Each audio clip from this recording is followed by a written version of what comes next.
Hey, welcome to the Honey and Harry Show. I'm Honey. And I'm Harry in the Mr. Producer chair. Yeah, and today we have Ryan Gaudet on. He's going to become a priest. We hope. We hope. If God wills it. I know he's kind of late in life doing this. He's 55. But before we start with him, I felt bad last week.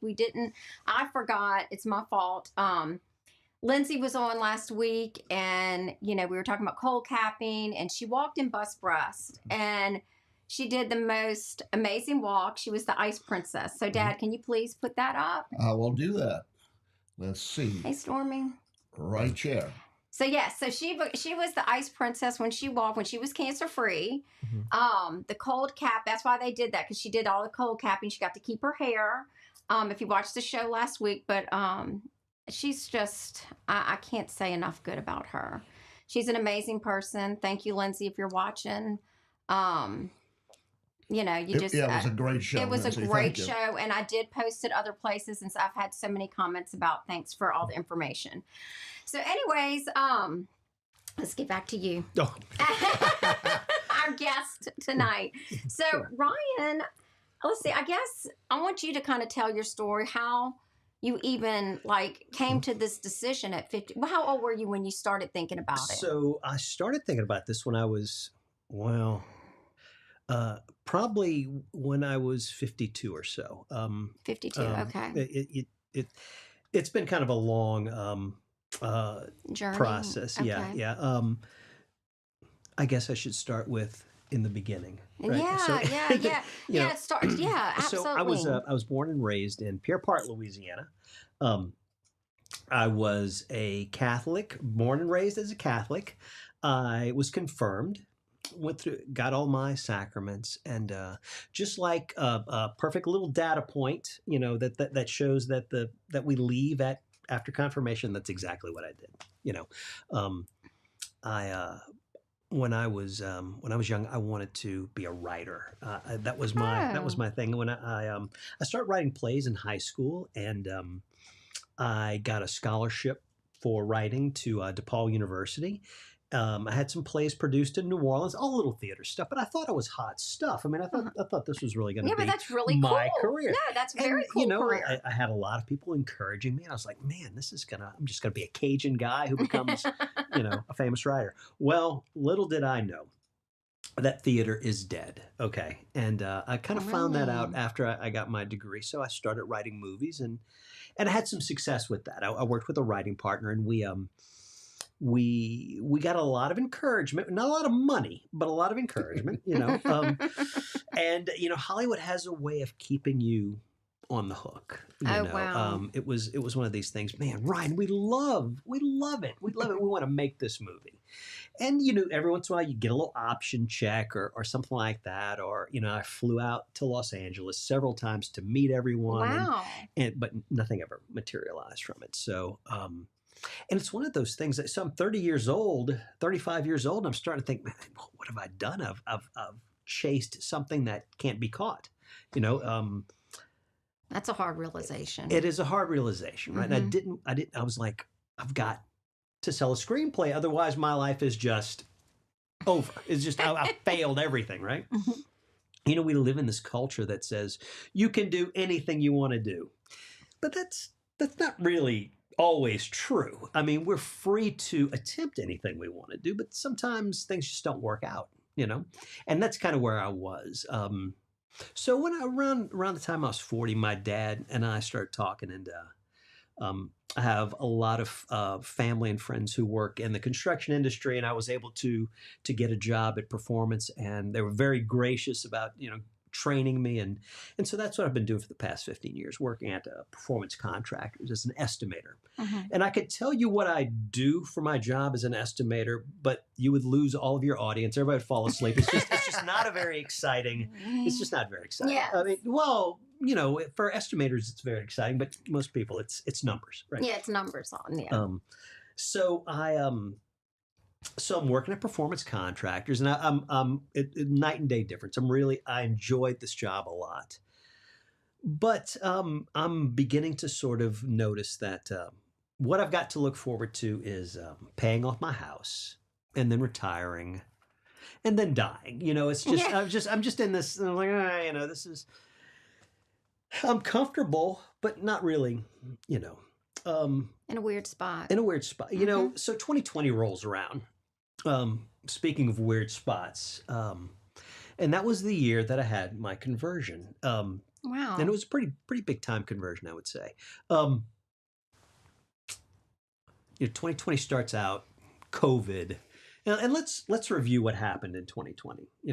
So we had a plague, wildfires all over California. Forgot about those. Hurricanes left and right. Yep. Do you remember those little murder hornets or whatever they were? There was some of that. Yes. It was like the world went wild. The world went insane. And it just kind of stopped. Not only that, we had political upheaval. The nation, it was like the last act of any Shakespeare tragedy playing out politically. So everybody was scared and, I say everybody. I was scared and freaked out and just turned off by everything that was going on. It was crazy. So shortly after the election, one day I'm sitting at home and I'm just I'm watching YouTube videos and I can't watch this anymore. It's just gotten to the point where it's like I can't look at this.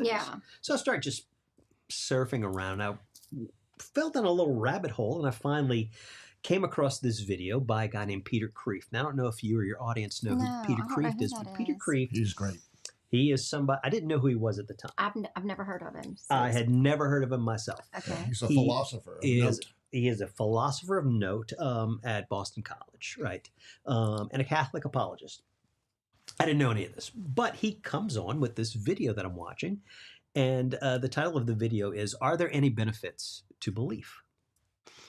And if any of your viewers are watching, you could Google that. Are there any benefits to belief? Peter Kreeft. And so he comes on, he's talking about these various things. And, I forgot to mention, at this point in my journey, 2020, I'm pretty much of an atheist. Really? I had, like I said, born and raised Catholic, but I kind of, was influenced by a lot of New Agey ideas. In the 80s when I was coming up, everything New Age was just really, cool stuff. Cool stuff. Richard Bach. I grew up in the 80s too. Just all this New Agey stuff. And God can be whoever you want him to be. My opinion of God was that he was kind of a big ball of light that you go meet when you die, if you didn't kill anybody or, didn't do anything bad. But then I would sometimes change who I thought God was. And, when you've got a God that you can change, he's not much of a God. Yeah. If you can decide what he is, it's, so I pretty much reached a point where I'm like, there probably is no God. And all things considered, maybe that's for the best, because I had So you got to that point. I got to that point. Okay. I got to that point at the red light at the corner of Stumberg and Corsi, as a matter of fact. I remember where I was. I was like, ugh. And that was a few months past. I was just like, things suck, and I'll just keep going until I was kind of in a pretty bad spot. You're in a rut. I was in a rut. Yeah, kind of like a little depression, a little bit. A little bit. But everything was going fine. I mean, during COVID, I didn't lose my job. Nothing got set on fire. I mean, people suffered great losses during 2020. I mean, 2020 was a ride. Death, people dying, losing their jobs. I mean, losing their livelihoods. I mean, all sorts of terrible things. And My daughter got cancer. Yeah, exactly. Yeah, and I came 2020 wasn't good.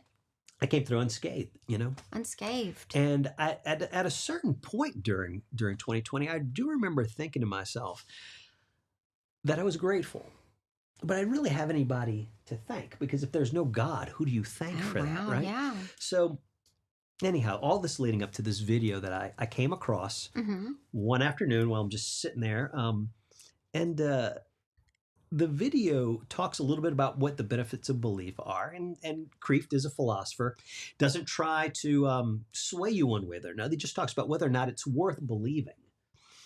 And the argument he made was it was a good little argument. if there is no God, then everything is consigned to oblivion. Everything's random. If there is a God, everything goes according to a plan. And this was, it was a somewhat persuasive argument, but not enough to make me just go, okay, you've convinced me. Yeah, absolutely. But I'm sitting there watching it, and it ends with a prayer. Oh. So this is the prayer. God, if you're real, you know that I'm not a believer. So grant me the gift of faith. Oh, wow. In your time and in your way.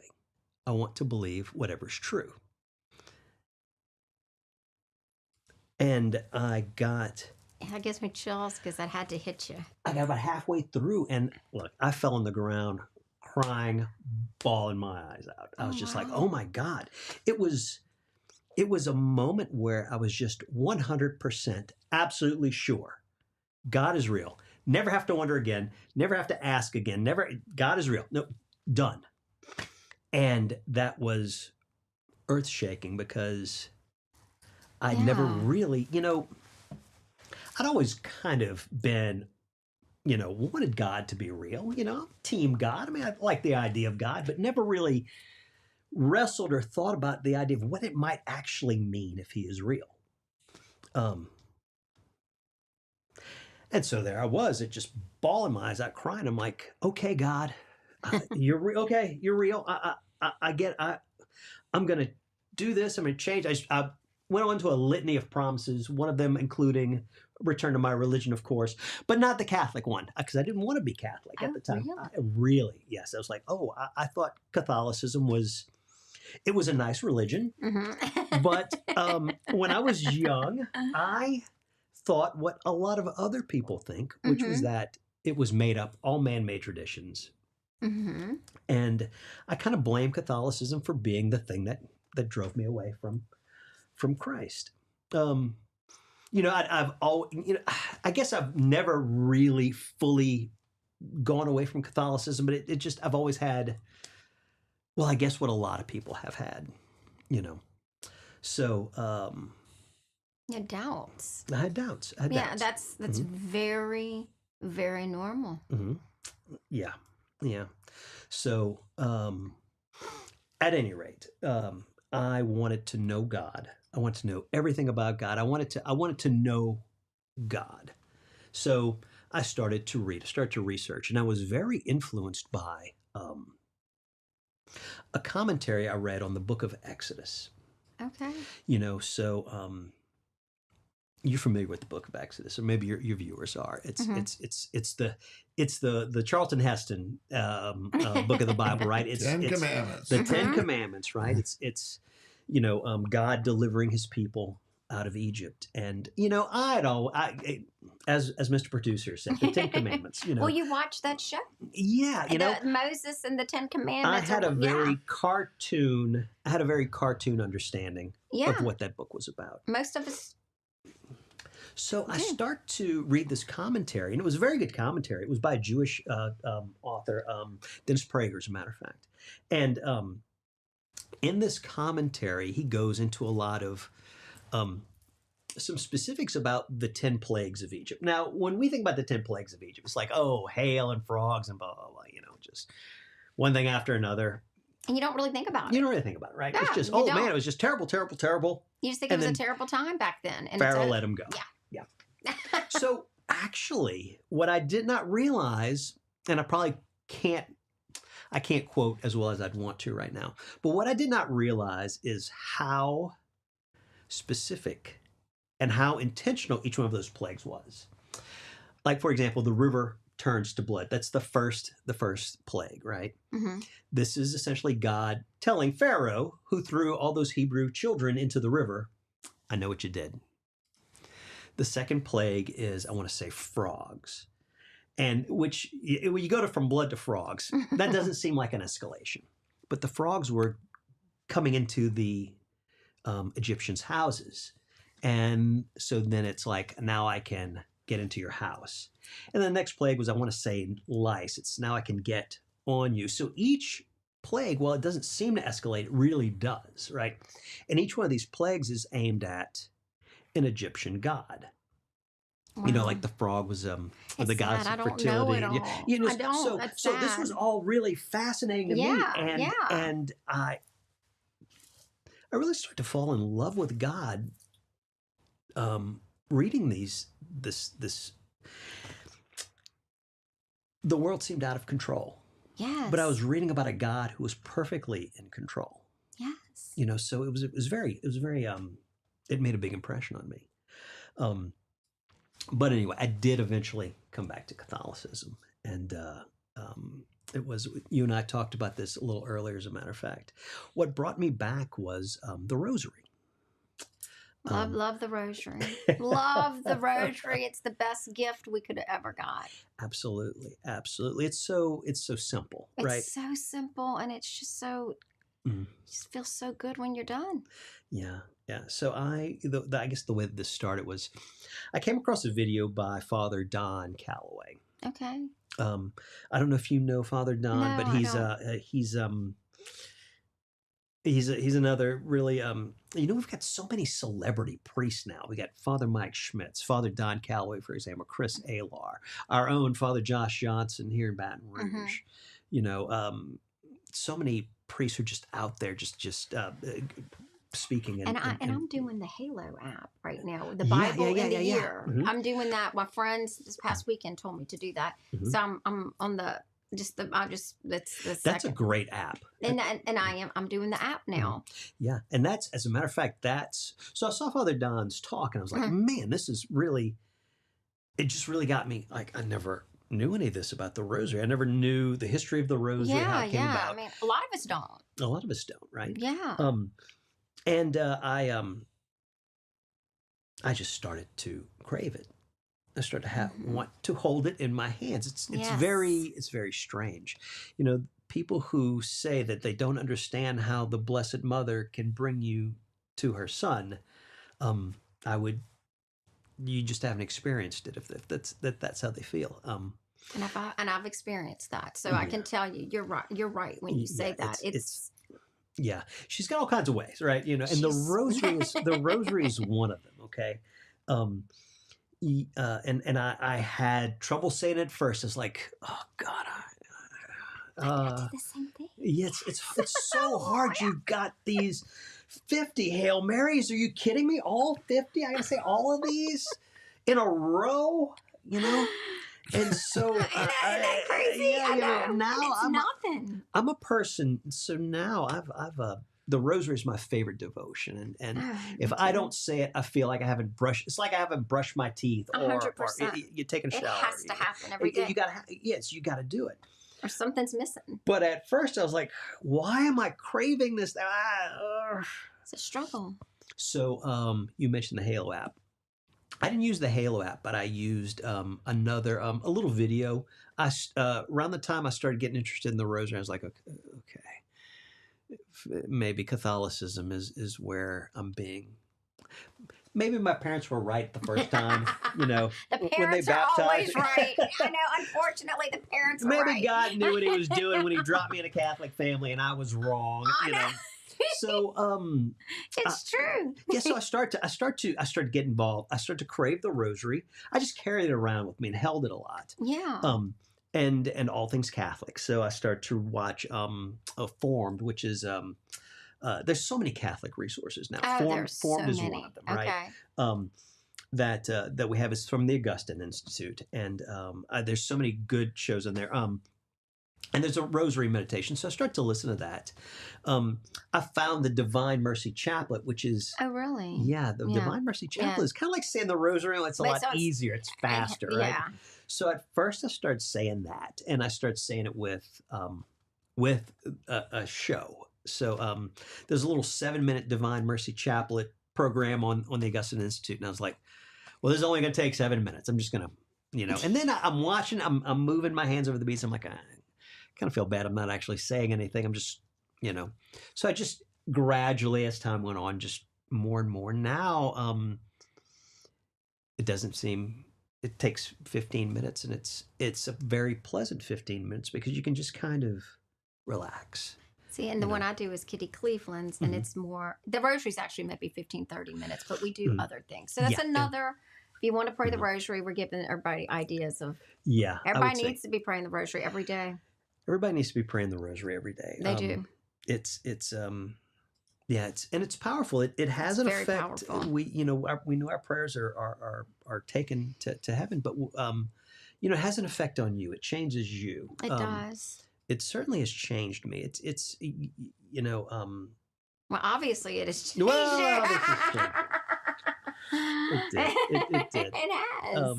It certainly did. And yeah, so that was really the Blessed Mother put a rosary in my hand and said, "Come on in. The water's warm." And God's had all these plans that you didn't know about, and we've been waiting. So yeah. So after I got back into Catholicism, I went to Father Paul Yee at St. George Church. Okay. Oh, love Father Paul Yee.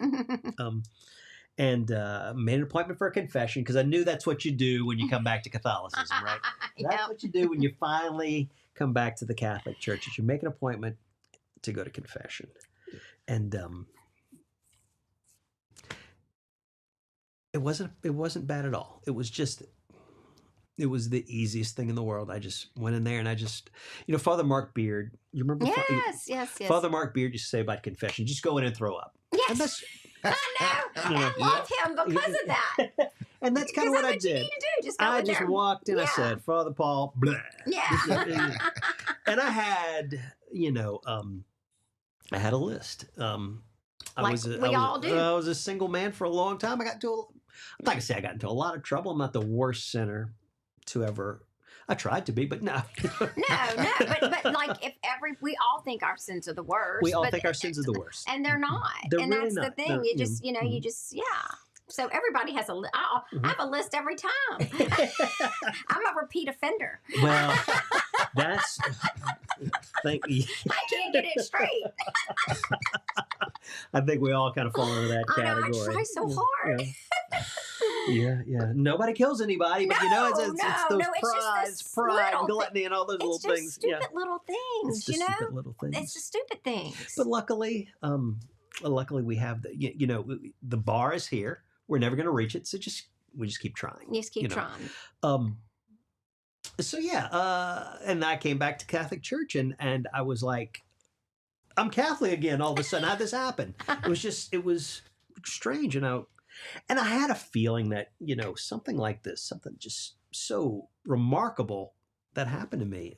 It's just a lightning bolt conversion. It was like a St. Paul moment. Wow. I kind of figured this wasn't just for me. If there's a God, and He brought me back into the fold, maybe there was something more. It wasn't just, so I can get this one guy back in. So I knew that there was. So I started getting involved in various ministries, right? I got involved as a lector, and I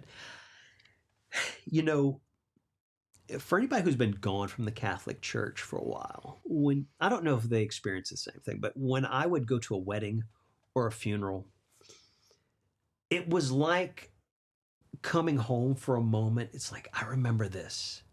I remember how beautiful this is. Mm-hmm. I remember, and then you'd go back to your life of, just being a secular whatever, that 1 hour. But for that 1 hour, you came back to the Catholic Church. You're like, this is so beautiful. It feels safe. Yeah. And it feels good. And familiar. And I remember thinking when I'd go to weddings or funerals or things like that, I would see the person up there reading the readings, and I was like, I didn't know the term was lector at the time. Uh-huh. But I was like, I would like to be a lector. Wow. If only I came back to the Catholic Church, but I'm not doing that now. So and I'd go and But when I finally did come back to the Catholic Church, I was like, well, maybe it's time to be a lector. So I contacted the ministry thing. It took them a couple of months because at St. George, there's certain times of year where they, certain ministries do training and but I got involved in that. And then I started to get involved in a lot of other things. I got involved in That Man Is You, where I met Mr. Producer. Yep. What did you do with Dad? What is it called? So it's called That Man Is You. That Man Is You. Okay, I thought you said something else. I didn't. So yeah, I'm sorry.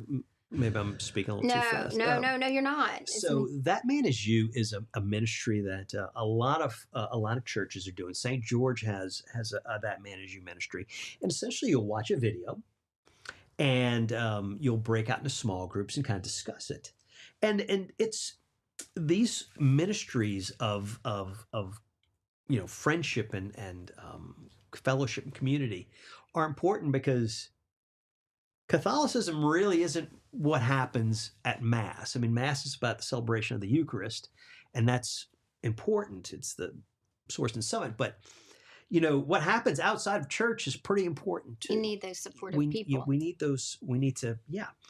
So I really, and that Man Is You, there's just so many role models that I ran into at that Man Is You. These guys, these are guys who have been Catholic for they never did what I did, which is leave. I remember thinking that when I came back to the Catholic faith, it's like, I'm so glad these people stayed. If everybody did what I did, the whole thing would have collapsed. There would have been nothing for me to return to, but they stayed. And I especially remember thinking, wow, good thing we have some people who want to be priests, So I guess it's at a certain, I guess maybe even in the very beginning, a little seed of something was planted that I was fascinated, or maybe not fascinated, but I was well aware of the importance of our priests. Without them, there are no sacraments. We're dead in the water, right? 100%. So, I forget where I was. I'm just no. You were talking about the you had like a lightning bolt where So, you were ministry, right? So I'm thinking I want to get involved in as many of these ministries as I can, because I know God's calling me to do something. You just didn't and I'm like, know what it was. Lector, I love being a lector, but it's probably not it. And I got involved in That Man Is You, which is a great ministry. I got involved in the Acts program, another great ministry. I would recommend to anybody who's watching. I haven't been, but I'm supposed to go. I would recommend to you as well, honey. I can't wait. It's, we have a lot of men in our area will be familiar with Manresa, right? Yes. Manresa is a silent retreat. It's put on by the Jesuits in Manresa. Dad, for those you who go don't there? know. Yes, I do. Yeah, he goes Every there. year. It's fantastic. It's a fantastic. I just went last weekend, as a matter of fact. Okay. It's a fantastic experience. It's great to unplug from everything and just be completely silent. You're sitting at dinner with 6 or so guys at your table, and Pass the Salt is, it's a novel and refreshing experience to go completely silent, right? Acts is the exact opposite. Acts is, and I you don't talk about what happens on Acts, mostly because of the privacy, so 100%. people, so people can, say anything, share anything that they may want to share, and not have any worries about it being put on the street. So when people will say we don't talk about Acts, it's really just out of a sense of wanting to protect other people's privacy. Absolutely. But Acts is completely different. Acts is a community type retreat. So I would definitely recommend. I have a friend telling me to sign up. She said, and it's really in this diocese, it's really spreading like wildfire, and it's really doing a lot of good things.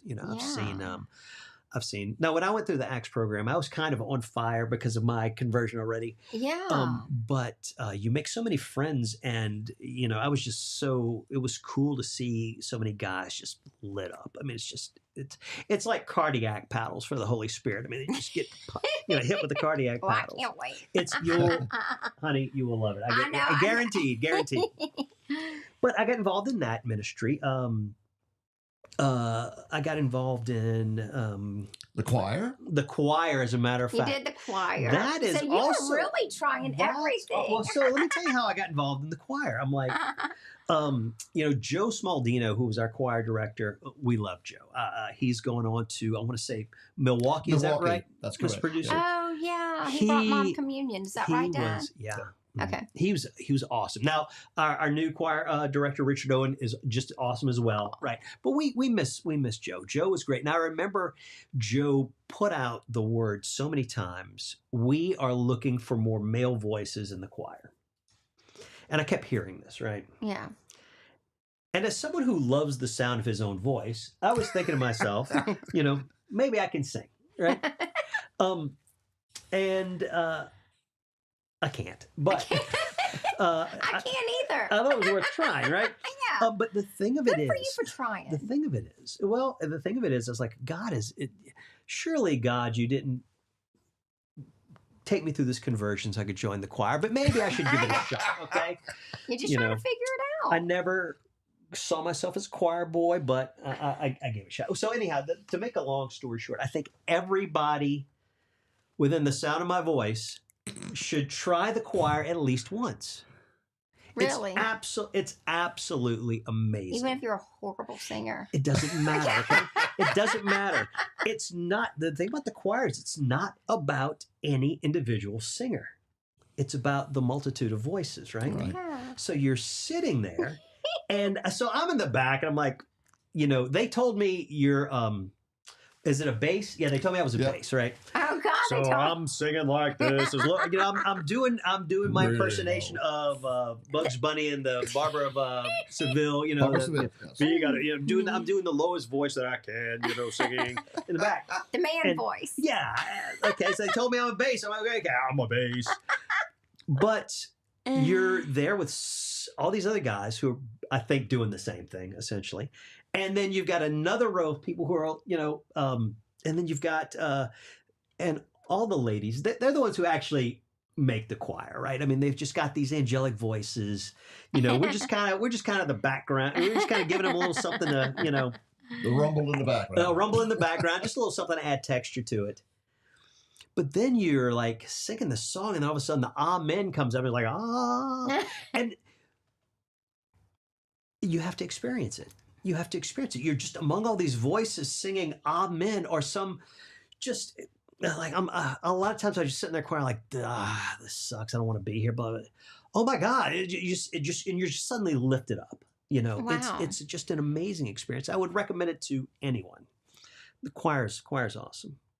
But I did quit. You did quit. Yeah. Part of it for me was it was a lot of time. It's a big commitment. It can be a big commitment. But that wasn't your calling. And that's why. And I kind of felt like that wasn't my calling. Yeah. I was kind of looking for. You're searching. You can I was tell. searching. You're I was searching. looking. Right. You're just trying to figure out. Yeah. So I signed up for Catholic Charities, and that's another group I'd like to give a shout out to for any of your anyone in your audience who's listening. Catholic Charities does a faithful food service thing on every second Saturday of the month. They get together, volunteers, and they box up food that go to some of the poorer, the needier parishes. Nice. So they are. So like St. Jared. St. Jared, for Yeah. example. I think there's one in Albany. Crystal McGinnis is in charge of that. She's super awesome. Just got all this set up. We box up food, and it's. I would make a plea to your audience. Any men who are listening to my voice, I mean, they need guys because, this food's got to be boxed up and stacked on pallets. Need muscle. Yeah, they need muscle. Yeah, they do. So anybody who feels moved and wants to do a corporal work of mercy, that'd be a good one right there. Too. A little heavy lifting, they feed you, and it's. You feel good when it's done. Yeah, because you're anytime you're like volunteering or donating, it feels good. We are called to do these corporal works of mercy. And look, if you had a hat that said hypocrite, I should be wearing it right now because most of my life, corporal work of mercy, I'm not doing any of that. I'm not doing any of this. I'm sitting on my couch. I'm watching TV. It's me. It's all about Gaudet. I'm not. I don't want to get involved in helping anybody or anything like that. But I was wanting to get involved and helping people with these various things. Such an amazing it was a change. It was a change. I certainly never expected it to go where it did. I guess at a certain, I got involved in the prison ministry. I want to give that also a shout out. If anybody's thinking about this ministry, it's an excellent ministry. I'm involved in prison ministry where we bring the Eucharist to inmates in Angola, and Let me tell you, you have never seen people more eager to receive Christ in the Eucharist than you have at Angola. They want it.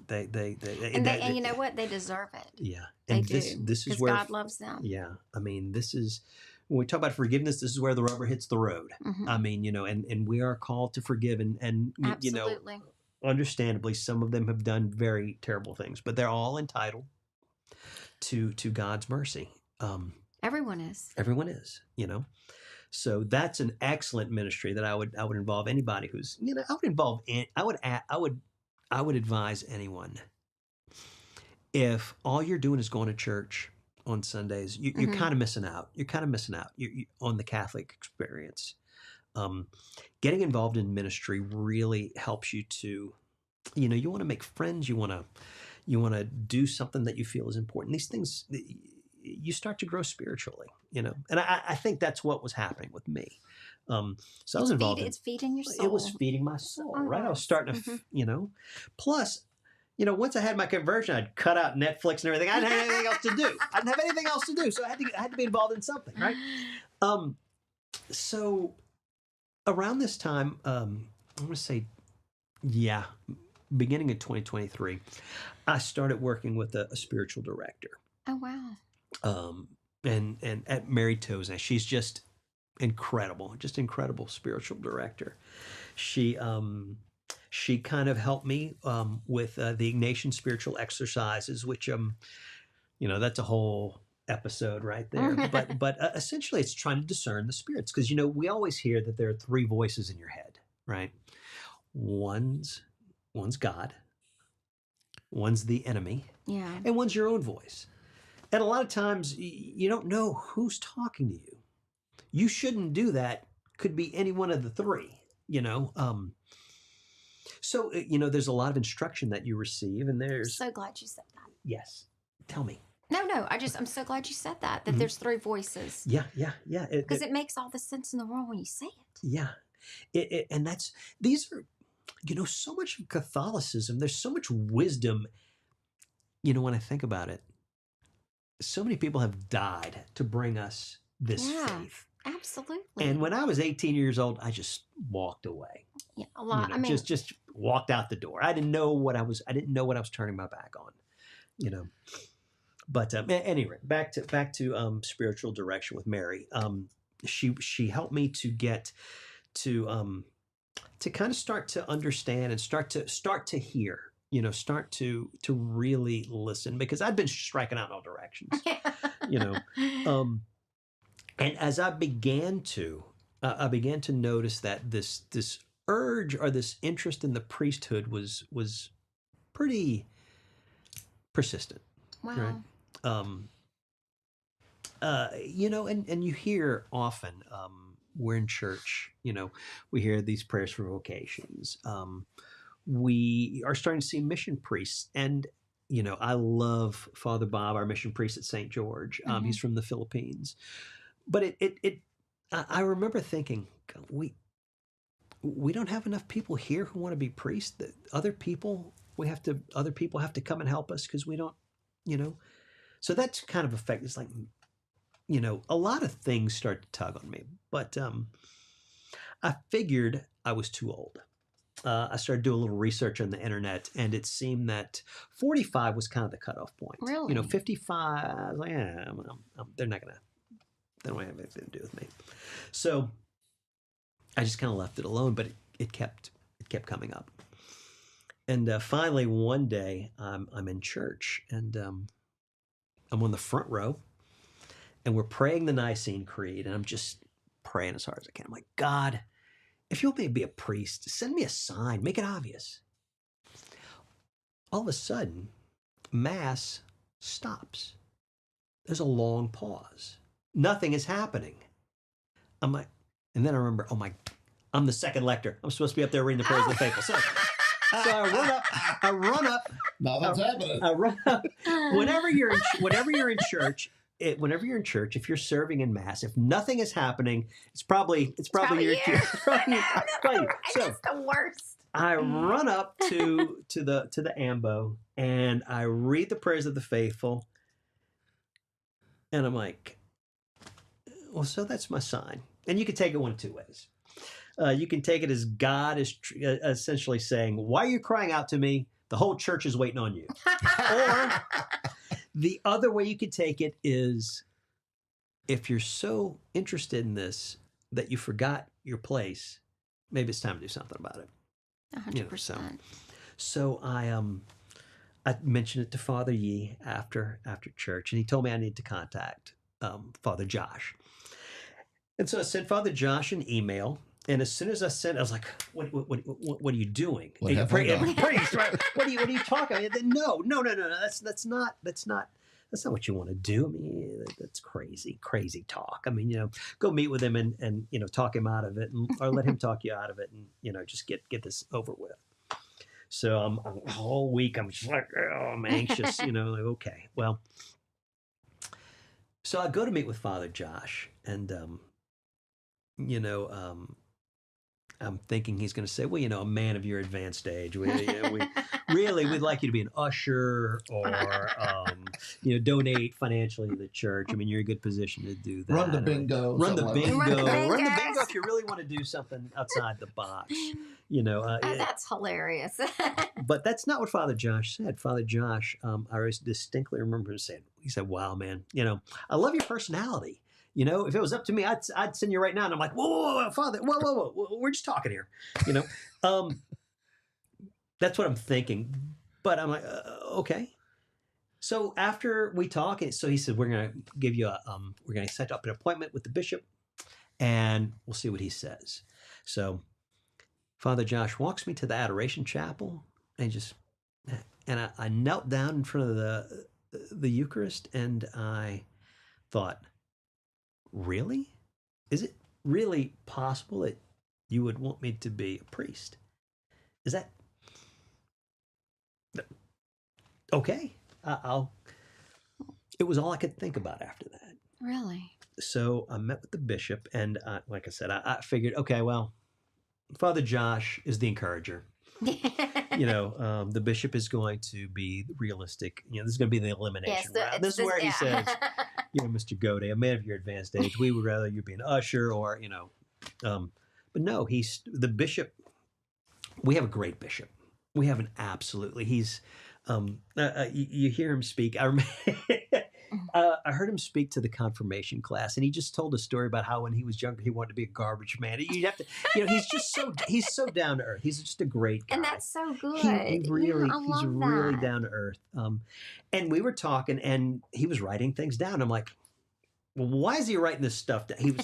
And I'm sitting there and I'm realizing he's trying to see if this would actually work. He's taking me seriously. So I'm like, oh, okay. And at the end of the conversation, he starts telling me things. Our bishop, Bishop Duca, was a rector of a seminary, and he's been in charge of vocation. So this was like very familiar ground with him to see somebody of my age express this interest. And he knew, like I said, he said, a guy of your age, sometimes we send him to this seminary. He told me various things like that. Really? Told me a lot of things that he'd experienced with people my age who are discerning this. And I was like, and at the end he said, I'll consider you. And I was like, wow. Amazing. I just passed, I guess, another elimination round, right? So yeah, no, I mean, yeah. I met with Father Merrick, fun guy. I mean, just very charismatic priest. I mean, we are very lucky. We've got some great people in this diocese. Father Merrick is extremely charismatic, just fun to talk to. He's the director of seminarians, right? So I spoke to him, and then it was then they decided it was time for the psychological evaluation. So you've got various steps. You have these meetings, and then there's a psychological evaluation. I was pretty sure that was going to be the elimination round, but apparently, if you're 55 and you want to get rid of all your stuff and follow Christ, you're not crazy. You're not crazy. So, no catch 22 there. That's right. So So went psychological evaluation. They said, "Oh no, he's fine. He's okay." Background checks, which they need to. 100%. So a lot of background checks. I had a physical, tested for everything under the sun. They want to make sure you're in good shape, right? Absolutely. And then a couple more meetings, and then finally, months are passing. One of the things the bishop told me was, when a guy your age, when a young guy shows up, they're still discerning. They're trying to figure out. He said, usually when a guy your age shows up, they've made the decision. They're pretty close to where they. And I agreed. That was my experience. I felt like I was like, I'm feeling. This is it. I'm feeling something. Yeah, this is pretty. Is it. Yeah. So my I guess the discernment period was really when in the discernment period you're discerning becoming our seminary, right? And they're discerning whether or not they want to send you to seminary. It's kind of a two-way thing. And so I figured the elimination round finally would be when I got in front of the board, right? Oh, wow. And there was a board where I got to I met with I met with Father Josh, Father Andrew, Father John and David, who is the Vicar General, another just awesome guy. And two other, a deacon and a lay person. I hope, I'm sorry, I don't remember everyone's name. Yeah, there. that's a lot.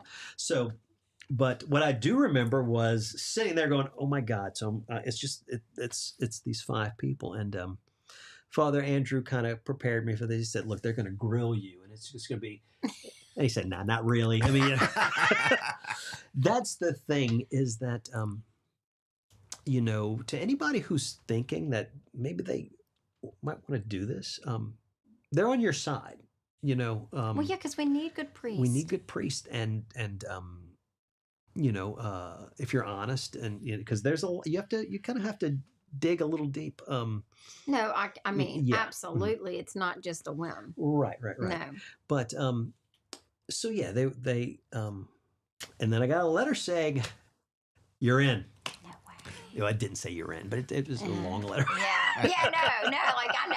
But yes, I received a letter saying you've been accepted to seminary, and so I'm reading this. I'm like, how did this even happen? I just 1 minute God called you.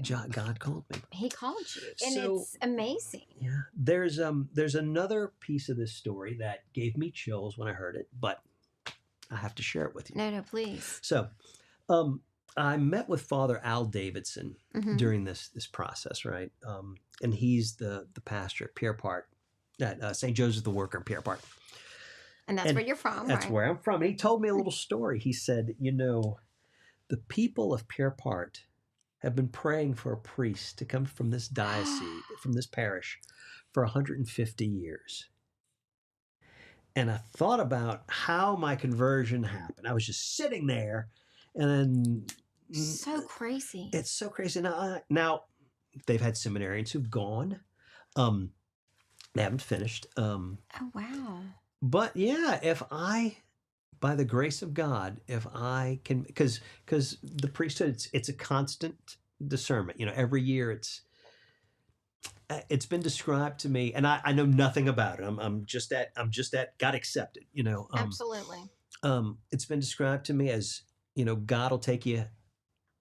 It's a series of yeses. He'll take you to the next step, and you accept, and you see what happens there. It's kind of like how he's led you so far. Yeah. And you just keep. So that is crazy. If by the grace of God I become a priest, I will have, satisfied that prayer. That is. Well, that is. So when do you go? When do you leave? So seminary starts August 17th. And where are you going? I'm going to Notre Dame Seminary. Last week, I thought about trying to rent my house, because that's the thing. When you're 55, when you're later in life, I consider myself a better late than never vocation. Oh, look, Dad pulled up the pictures. Look, yeah, that's Notre Dame. It's beautiful. It really is beautiful. It Notre really Dame is beautiful. There's the chapel, and of course the front of the the institution. And this picture on the left is an interesting one. This is people, some of the seminarians doing prayer during COVID. Really? Oh, So they're all in the windows. And How about that? Yeah. They're sharing. What a evening beautiful prayer. place that you get to go. There is a great video. Maybe we link some of these things I've talked about in the show notes. Absolutely, but there's that a will. great video on the Notre Dame Seminary website about the history of Notre Dame Seminary. Oh, really? And if you look real close, you can see some people who wow, that is a younger version of Father Paul Gross. That looks like a young Father Paul. Yeah, you can see you can recognize some of our people there in this video. I love that. Look how beautiful it is over there. It's absolutely beautiful. Yeah. So, wow, that is a story. Well, but it is true. It's like God does call you. You just have to listen. It's just crazy how your journey. Yeah. And honey, I'm going to tell you right now, a lot of people have congratulated me for something I haven't done yet. All I've done is say yes to the first step. There's a long way to go. So how long does it take, if you don't mind me asking? So it takes 6 or 7 years. There was some question whether or not I would do the propedeutic year because of my age. But they decided that it was the right thing. So it's going to be 7 years for me. I'll be taking the propedeutic year as well. When I did this, I thought to myself, I've already got a college degree. They just need to show me how to make the Eucharist and I can get it, right? No. There's so much more to it. There's a lot to it. It's 2 years of philosophy and 4 years of, if I'm not mistaken, theology. Somebody may correct me. I'll freely admit I don't know exactly. Well, no, you haven't been. I haven't been yet. No. But and I'm looking forward to it. Yeah, it's an amazing story. Dad, do you have anything that you want to add? Because I know you had some things. Well, I'm very excited to even know Ryan. And, I know. The last year that I spent in TMIY, that's my first year. Ryan's been there before that.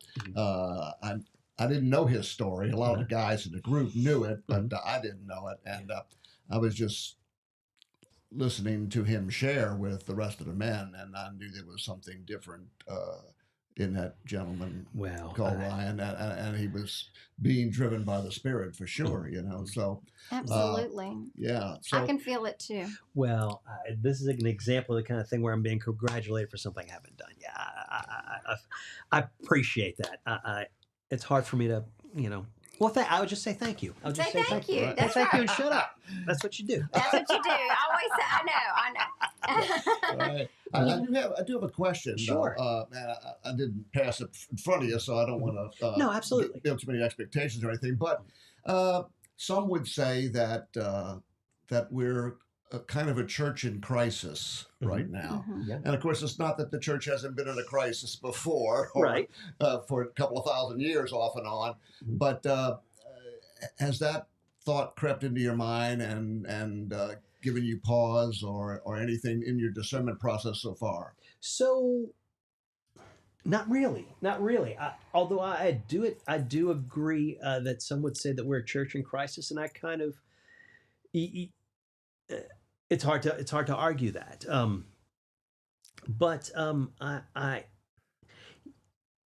it's been around for 2,000 years. That's right. 2,000 years. It's kind of hard to imagine that something it's gonna collapse. It's not. No. Before I finished seminary, it's like, not. God, you couldn't keep it going another 15 years. You had to crash it before I finished. Right. So That's yeah, I hilarious. guess that's what it boils down to, is that at the end of the day, it's like, this is the I can't. Jennifer Fulwiler made this observation in on her podcast or her show. I forget where I heard her say this, but when she was exploring, she fell upon the Catholic Church and this knowledge that this has been here for 2,000 years, in spite of our best efforts to destroy everything. I mean, it is messy. It's in crisis. It's always been in crisis. Father Josh, that's one of the first things Father Josh told me. Church's been in crisis from day one. It just has been. Because human beings are Exactly. Oh, yes. Yeah, that's the problem. Like, and it just seems like, oh, if you're Catholic and you Yeah. go to church, you should be a perfect person. Nope. No. And it's still here in spite of that. Yeah.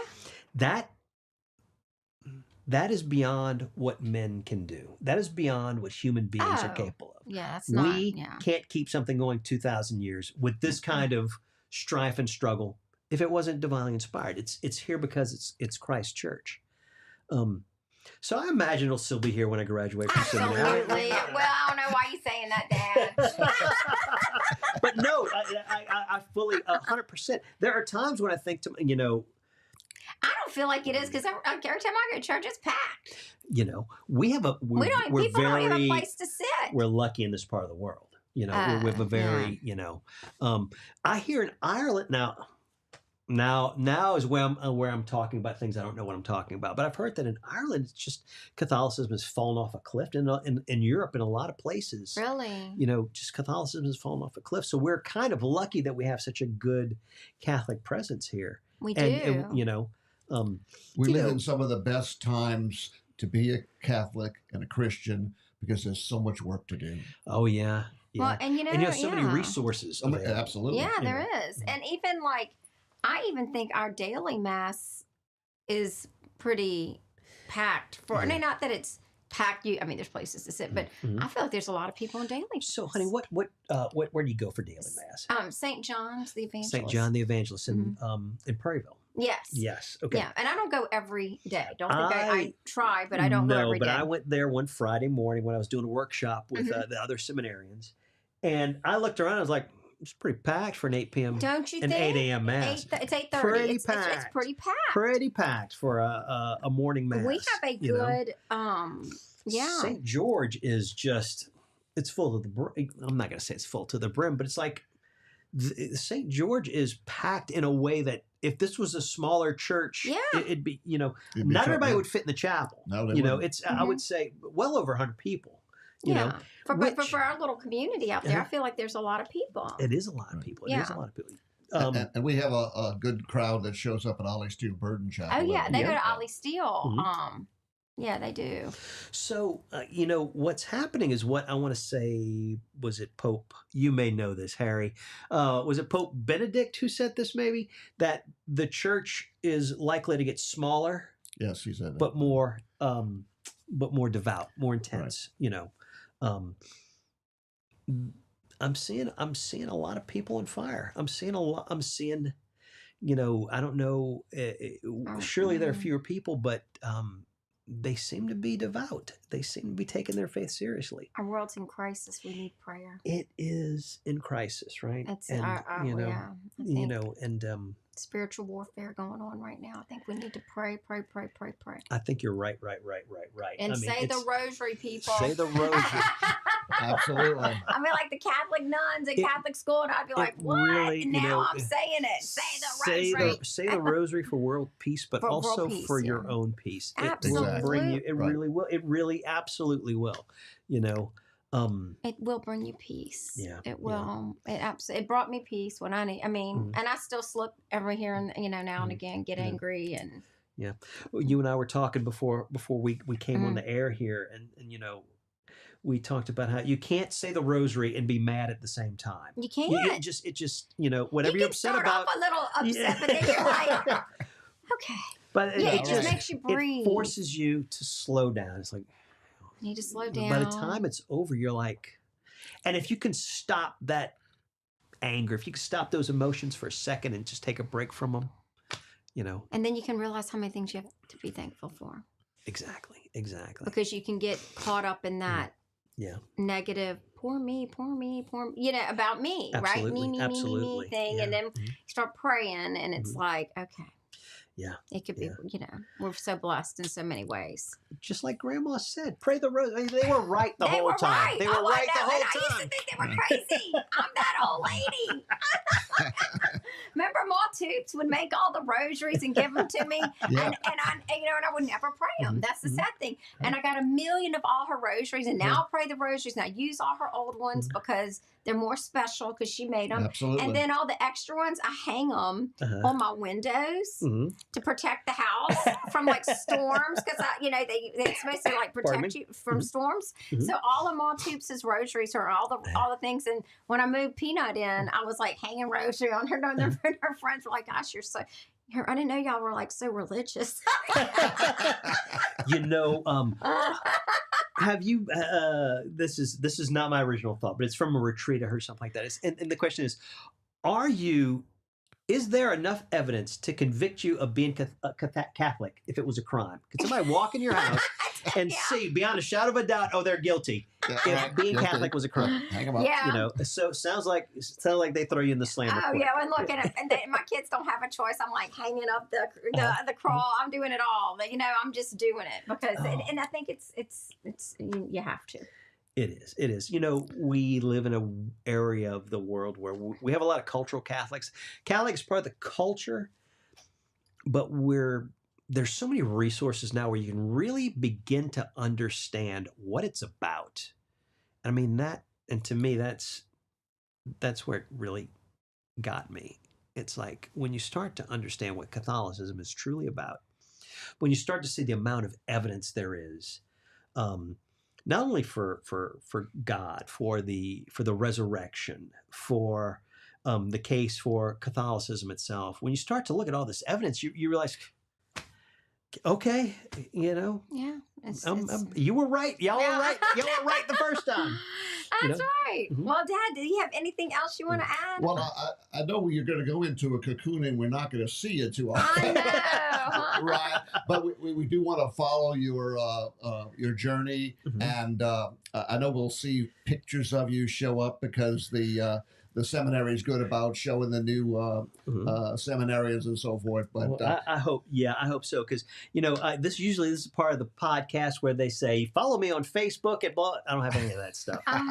It'll be all through the diocese. But I want everybody to pray for him.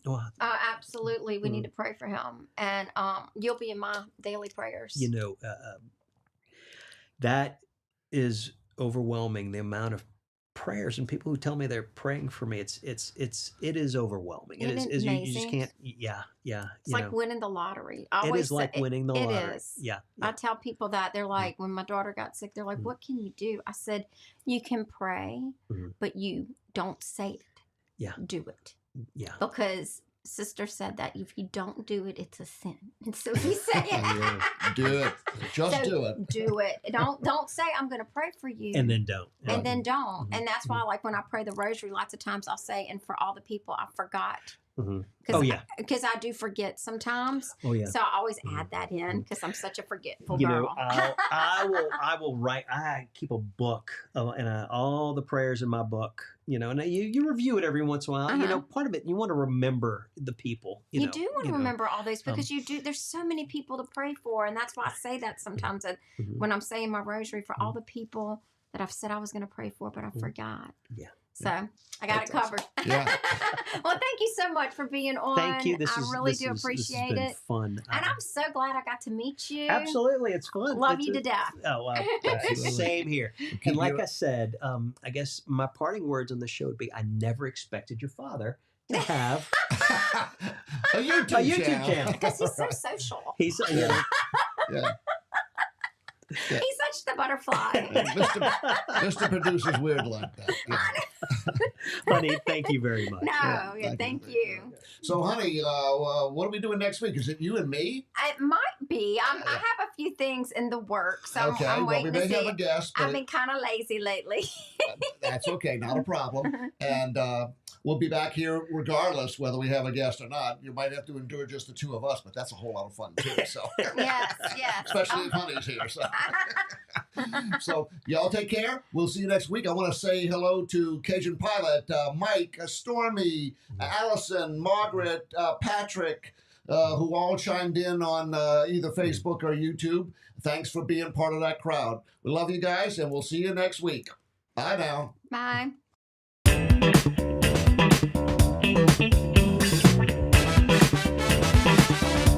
Bye.